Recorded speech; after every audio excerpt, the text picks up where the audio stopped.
Bien, vamos a complementar la información que vimos de los filtros percoladores y los lodos activados. Vamos a recordar de que los procesos secundarios, ya lo habíamos visto, en los procesos aeróbicos, vamos a tener crecimiento suspendido, proceso de lodos activados, que fue lo que les expliqué en la clase pasada, biobate, lagunas areadas, nitrificación. Esto puede darse en un crecimiento de película fija, como los filtros percoladores, contactores biológicos rotativos. Todos estos van a producir remoción de DBO, carbónicos, nitrificación, estabilización del agua y los procesos combinados, es decir, fitorremediación más biofiltros. Estos son los procesos aeróbicos, ¿sí? Este es el principio de la fórmula bacteriana, solo como para recordar. En un bioreactor o en un tanque de aireación, ponérselo en grande, ¿verdad?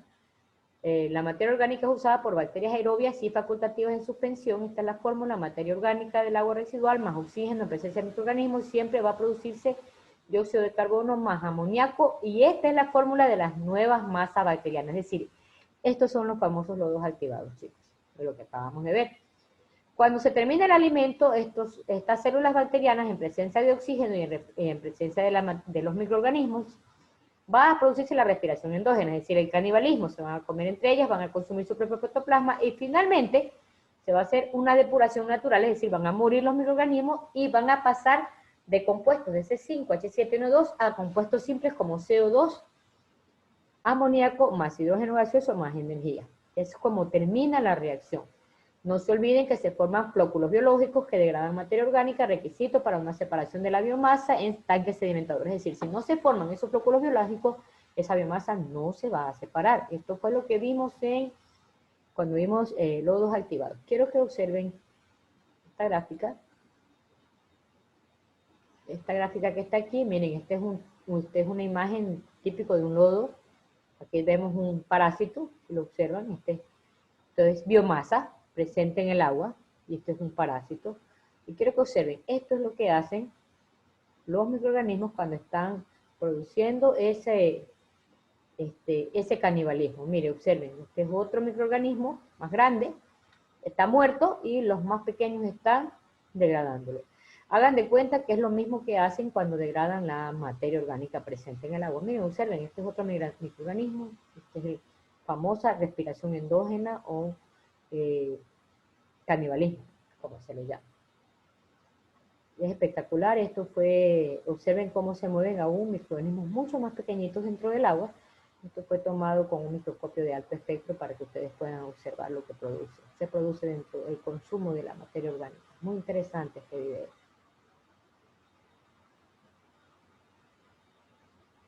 Por eso es que les digo que se produce una desinfección natural. ¿Okay? Esto es identificación de especies de lodos activados bajo FISH, es una fluorescencia que determina totalmente. Y obsérvense, en esa fluorescencia se ven diferentes colores. Estos son los diferentes tipos de microorganismos que ya vimos, los bacilos, los aerobios, los facultativos, todos estos microorganismos que ustedes observan aquí. ¿Sí?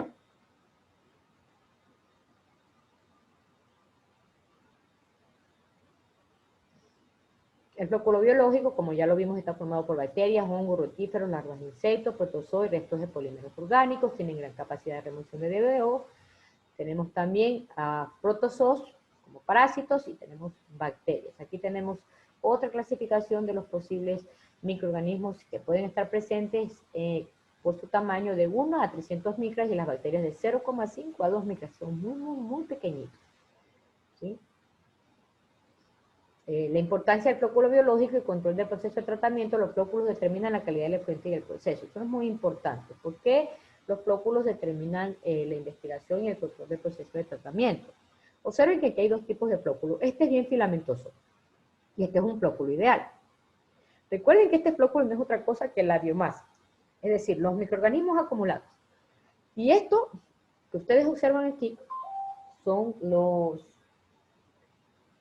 es cuando se producen los flóculos, pero como filamentos. Esto es negativo, porque esto se suspende en el agua y no se sedimenta. Esto ocurre normalmente, chicos, cuando hay una mala compactación del flóculo biológico, y esto se da por falta de nutrientes, por algún tipo de condición en el estanque de aireación o en el reactor negativa que haga que se formen de esa manera filamentosos. Cuando la regla empírica nitrógeno, fósforo y carbono no se cumple, También se produce esto.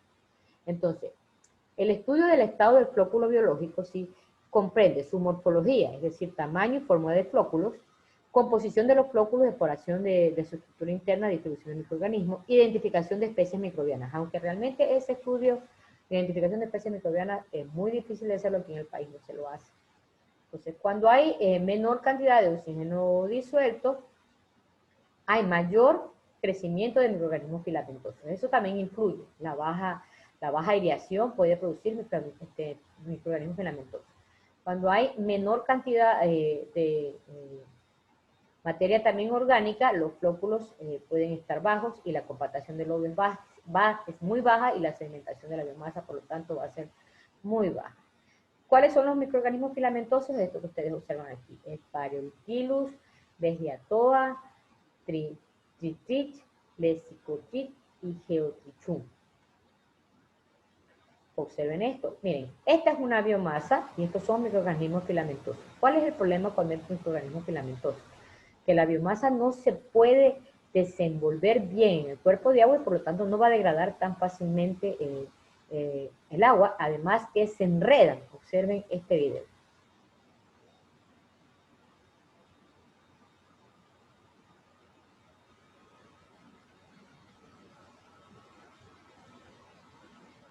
Estos son los organismos filamentosos y ahí está la biomasa. Lo que ven negrito es la biomasa y lo otro son los organismos filamentosos. Miren, ya mismo se va a ver cómo se trata de mover uno que está atrapado y que no puede degradar. No solamente el problema es que miren, observen este aquí, está atrapado, observen, está tratando de degradar y no puede. Eso parece más bien un parásito, ¿no? Está tratando de degradar y no puede, observen. ¿Sí? Porque se enreda en los organismos filamentosos, por eso es negativo, ¿no? Este es un tanque de aireación, esto ya lo vimos cuando vimos, creo que ya lo vimos, pero si no, vale la pena recordarlo. Estas son las geomembranas, chicos, estas de aquí son espectaculares porque la capacidad de inyección de aire es muy buena. La capacidad de inyección de aire también se calcula de acuerdo a la de BO y a la de clodo del agua residual. No crean que se inyecta aire por inyectarse. Una sobresaturación de oxígeno también puede ser negativa para un sistema de aireación. O sea, hay una inyección de aire con tubería con finos agujeros, hay aireación y hay consumo de energía. El diámetro óptimo de los agujeros es de 0,25 a 3 centímetros de diámetro. Una burbuja, por lo tanto, se va a contener burbujas diarias, una área superficial y un volumen de burbuja de transferencia al oxígeno. Esto también se calcula, chicos. Miren, aquí tienen el reactor, observen. Miren, observen cómo no hay zonas muertas para nada con este sistema de aireación extendida. Esto es para, no se olviden, lodos activados. Y aquí está mucho más claro el ejemplo. Miren, de aquí pasó, viene el influente con un pretratamiento, ¿sí? Y aquí está el reactor, ¿verdad? Aquí está la aireación, aquí está suspendida toda la biomasa. Esta aireación hace que toda la biomasa se suspenda y por lo tanto degrade en todo el cuerpo de agua y no necesita un lecho adherido. Luego pasa al clarificador, donde aquí abajo van a estar los lodos, y observen el retorno del lodo, ya les expliqué. Esto es fundamental para aumentar la eficiencia de la remoción de la DBO. Si no hay retorno de lodos, es un problema muy serio. Aparte de eso, aquí sale ya el agua tratada. Esto también es de lodos activados, aquí viene el efluente, aquí está el reactor, aquí está el clarificador, este es otro ejemplo, ¿sí? El clarificador secundario, observen que esto va hacia abajo donde recoge los lodos, y esos lodos, algunos son recirculados, también es otro ejemplo, ¿verdad? Aquí está el aire comprimido, este tiene aire comprimido y mezcla, observen. El aire comprimido para oxigenar el agua y la mezcla para distribuir los flóculos biológicos muy lentamente, porque si no se pueden romper, y el otro lodo residual porque se va a tratar. Y aquí tenemos el efluente ya tratado y clarificado. Miren, así es como se ve un reactor internamente. Estas son las geomembranas, observen la ubicación, es muy caro, es costoso este tipo de reactores. También se emplea en la potabilización de agua, déjenme decirlo, cuando se quiere realizar una aireación. Pero es que recordemos algo. La digestión de la materia orgánica es una oxidación biológica. Es decir, el oxígeno, los microorganismos a través del oxígeno oxidan la materia orgánica. Por lo tanto, cuando yo hago una aireación, aunque yo no tenga microorganismos, va a haber una disminución no solamente de metales, por ejemplo, el hierro ferroso pasa a +3, el manganeso de +2 pasa a +3, una oxidación de los metales presentes en el agua, sino que también va a haber una oxidación de la materia orgánica. Pero ojo, primero se oxidan los metales y luego se oxida la materia orgánica. Por eso es muy importante en un agua residual, cuando se va a tratar, de que si tiene alto contenido de hierro, de manganeso, primero se realice un pretratamiento antes de pasar a un sistema biológico. A ver, les explico esto mejor. Ahora poco estuve trabajando con un agua residual de una industria de aceite de palma. Esa agua tiene un alto contenido de hierro, estamos hablando de casi 20 partes por millón de hierro, y tiene un alto contenido de fenoles. Señores, para el tratamiento, cuando yo ponía el agua al digestor aerobio, ¿qué es lo que pasó? Aún tratando de reducir el hierro, ¿sí?, a través de un proceso de oxidación por aireación o de oxidación con cloro, ¿sí?, cuando colocábamos el reactor, el hierro se oxidaba y daba una coloración marrón al agua. Se parecía que no estaba tratada. Y de hecho, cuando yo agregaba el oxidante trataba más con los metales que con la materia orgánica. Porque el pretratamiento que hicimos fue una coagulación y floculación. Ustedes saben que la coagulación y floculación disminuye entre un 50 hasta 70% de la DBO cuando es efectiva, pero si tenemos alto contenido de trazas de metales pesados, como el hierro, de metales como el hierro, el manganeso, qué sé yo, que se pueden oxidar, obviamente esos coagulantes van a actuar más, o esos químicos, una oxidación con cloro, una precloración, van a actuar más con los oxidantes que con la misma materia orgánica. Por eso es que este principio también se emplea para la potabilización del agua, para eliminar gases como el SO2, como el sulfuro de hidrógeno, el metano, el dióxido de carbono, y para precipitar metales. ¿Sí? Esto es muy importante de comprender. Bueno, y aquí tienes el reactor, los procesos secundarios de la reacción biológica. Esto entra al reactor, el licor mixto inicial, el secundario, y aquí vemos cómo las variables retornan, ¿sí?, al reactor. Concentración inicial, concentración de la mezcla, recuerden, esto es un balance de materia, concentración caudal inicial con su concentración inicial de la biomasa. Este es el de la mezcla de qué? Esto es una recirculación, muchachos, el balance de materia. Alimento fresco, recirculación de lodos, alimentación total, ¿verdad?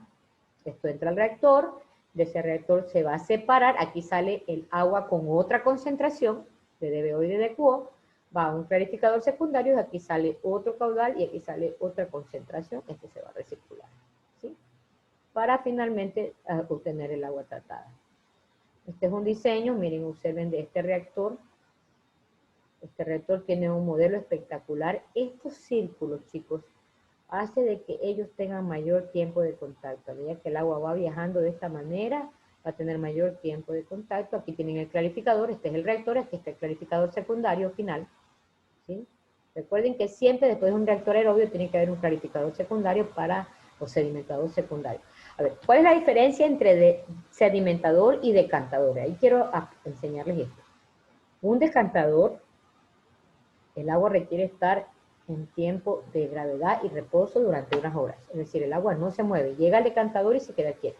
Un sedimentador, el agua, los sólidos, los flóculos biológicos se van a sedimentar, pero el agua sigue entrando y saliendo. Esa es la diferencia entre un sedimentador y un decantador.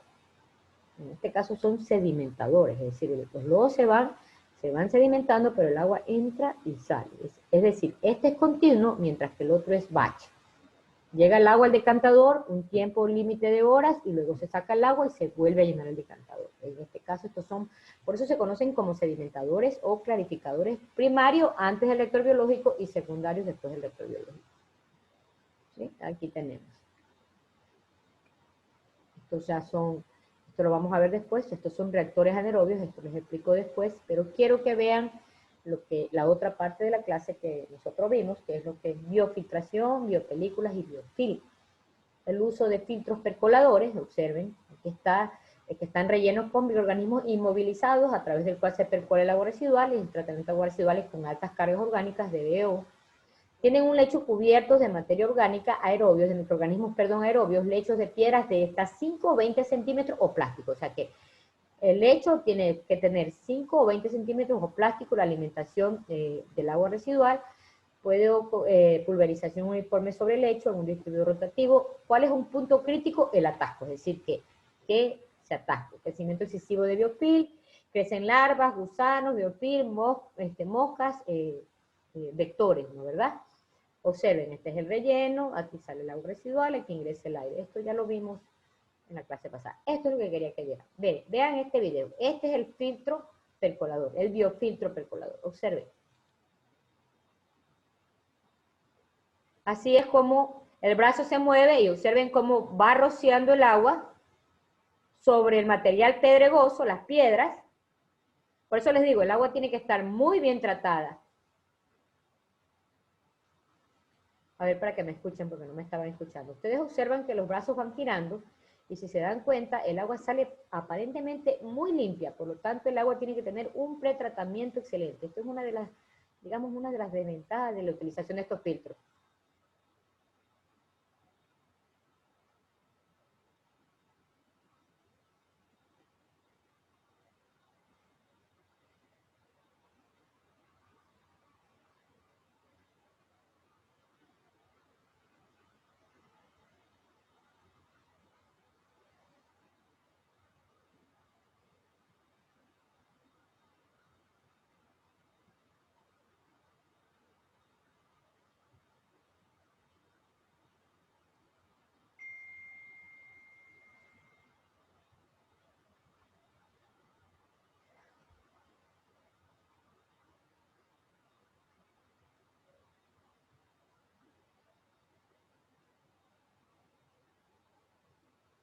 Ok. ¿Cuáles son los riesgos que existen en los filtros percoladores? Los riesgos biológicos, es decir, los vectores, las moscas, los gusanos, las aves que se pueden posar sobre las piedras y hacer sus deposiciones, etc. ¿Sí? Ahora, la biofiltración es por una biopelícula o biofilm. O sea, aquí está, esta es la altura, aquí se distribuye el agua, estos son los brazos, por aquí ingresa el aire, aparte de que el agua se airea, ya va aireada cuando cae sobre el lecho, observen en este video, miren. Vean, el agua se airea, ¿sí? ¿Ok? Y por la parte de en medio tiene un canal por donde fluye el agua, recircula el agua y va a dar un clarificador también secundario. No piensen ustedes que porque es un biofiltro, un filtro percolador, ¿por qué? Porque se forman, a pesar de que la biomasa se queda adherida, también se existe, con el agua también salen lodos, flóculos biológicos que tienen que sedimentarse, ¿sí? O sea, aquí sale el agua tratada, muchas veces se puede recircular, se recircula el agua tratada para poder mejorar la degradación de la materia orgánica y aumentar la carga orgánica y poder obtener porcentajes de remoción mucho más altos, ¿sí? Y estos son los famosos ratching, o sea, el material de relleno que puede estar presente dentro de estos. Miren, estos son los de plástico, que son los de las tazas de filtros percoladores súper altos. Obsérvenlos.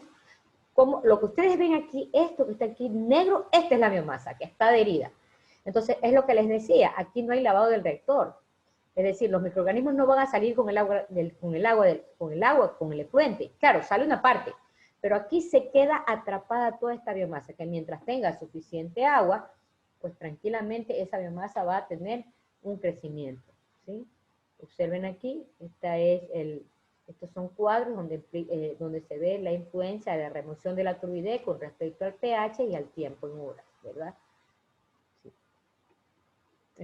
Son filtros caseros.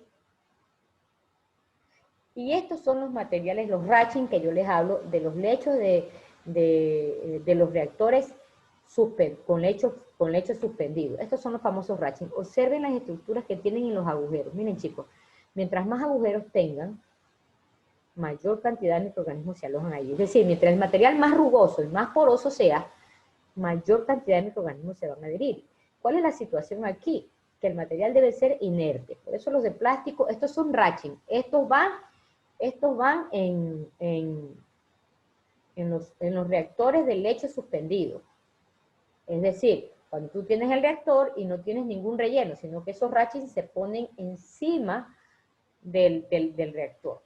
Entonces, ellos flotan con el aire comprimido, como son de plástico, con muy baja densidad, flotan alrededor de todo el estanque. ¿Y cuál es el objetivo de esto? Mantener la biomasa adherida para que cuando el agua sala no se produzca el lavado del reactor, como lo vimos en la clase pasada. También hay de este tipo y también hay de este tipo. Miren, observen esta lufa.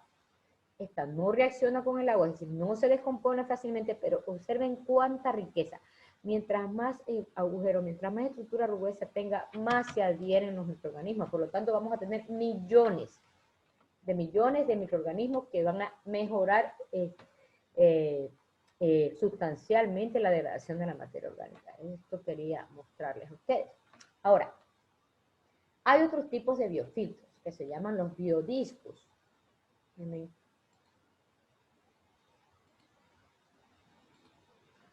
Para que puedan observar los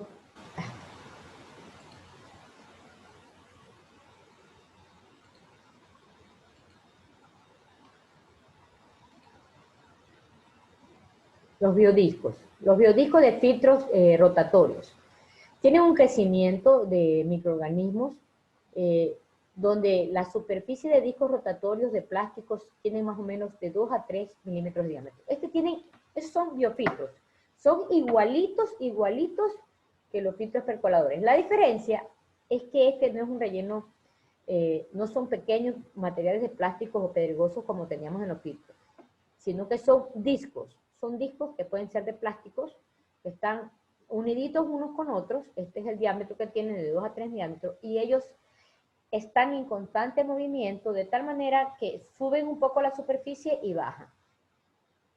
Ellos tienen 40% de superficie del disco sumergido en el agua residual, la otra parte está en la parte de afuera, y la rotación de los discos es un contacto alternado entre el aire y el agua residual. Pueden tener diferentes números de etapas, y eso va a depender del porcentaje de remoción. O sea, cuántos discos tengan depende del porcentaje de remoción. Y es que lógico, mientras más discos tengan, mayor. ¿Cuál es la utilidad de estos discos? Que en esos discos se van a albergar los microorganismos. Y observen que es mucho más estrecha la cantidad de discos que puedes guardar, y por lo tanto puedes tener millones más de colonias de microorganismos. Mientras más microorganismos tengan, más rápido van a degradar el agua residual. Por eso dice, el número de etapas va a estar de acuerdo en base a la remoción de la demanda bioquímica de oxígeno y la carga hidráulica en metros cúbicos días por metro cuadrado. ¿Cuáles son los usos que se le da para estos filtros de contactores biológicos? Nitrificación, se puede hacer una nitrificación, es decir, para tratamiento terciario, decoloración, también para tratamiento secundario, es decir, reducción de la DBO, y terciarios. Tienen una alta eficiencia y es un tratamiento de agua residual en pequeña escala. ¿Cuáles son los parámetros de diseño? La velocidad del eje, es decir, qué velocidad tiene el eje cada vez que se mueve, la recirculación, porque también se recircula, y el tiempo de detención hidráulica. Y observen este video.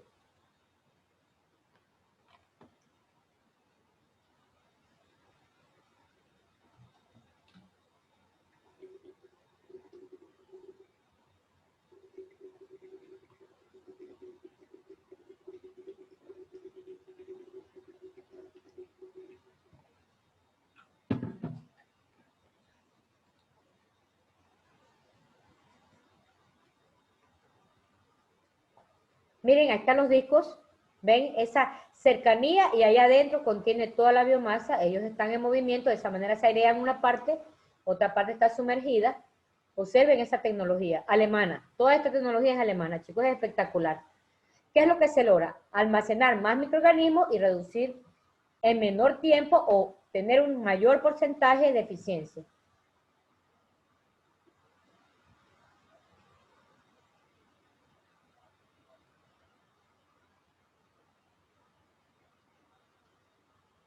Observen, miren, ahí están los discos. Apagar un poquito. Observen, miren cómo los discos van moviendo, miren cómo están las etapas. En todas estas etapas hay millones de microorganismos. Por esto estos biodiscos de filtros de contactores biológicos son espectaculares para reducir la DBO. Recuerden, estos biofiltros son para tratar por digestión aerobia cargas orgánicas más altas de 2000 miligramos por litro, es decir, para no tener que emplear tecnología anaerobia. La tecnología anaerobia es muy interesante porque todavía da el valor agregado de tener un biogás que puede ser útil. Pero, como les repito, es una tecnología más cara y más compleja de mantener.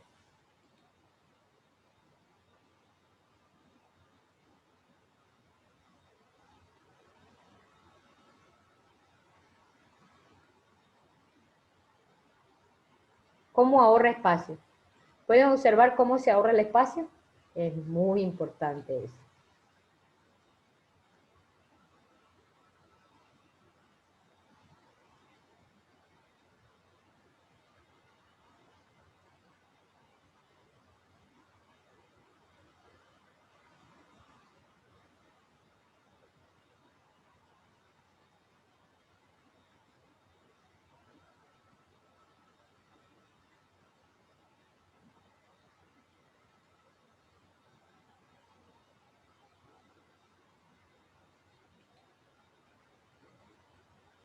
También vamos a tener otra tecnología, chicos, para tratar aguas residuales, muy cara, las biomembranas o biopelículas. Tienen un alto grado de calidad de tratamiento, pero tienen una desventaja, necesitan tener una limpieza regular de las membranas con ácido clorhídrico y ácido nítrico. Las membranas se limpian con ácido clorhídrico y ácido nítrico.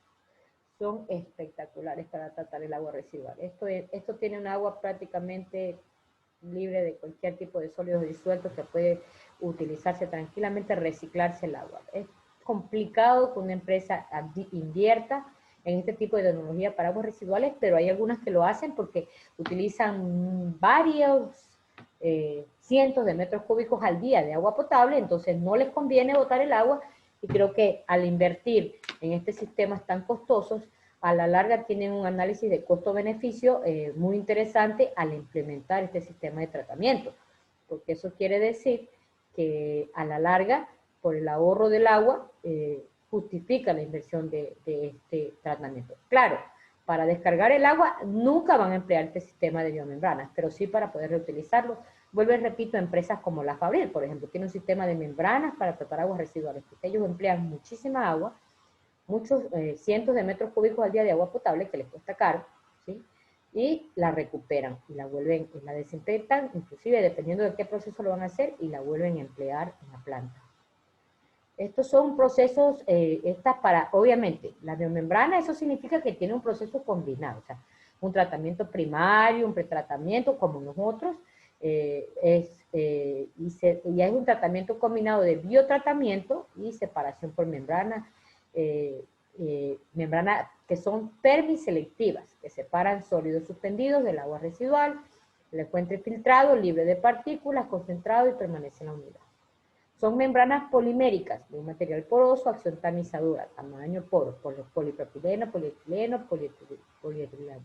Esto aquí no hay necesidad de que formen flóculos biológicos, porque esto es una biomembrana, o sea, aquí no va a haber digestión, aquí lo que hace es filtrar, una ultrafiltración, por lo tanto no se van a producir flóculos biológicos. Sin embargo, son biomembranas porque en el interior de las membranas sí se van a depositar los microorganismos. Los flóculos biológicos no son necesarios, las células suspendidas no son necesarias y tampoco es necesaria una compactación de lodos. Entonces, la ventaja de este sistema es que ustedes no van a tener esa cantidad de lodos.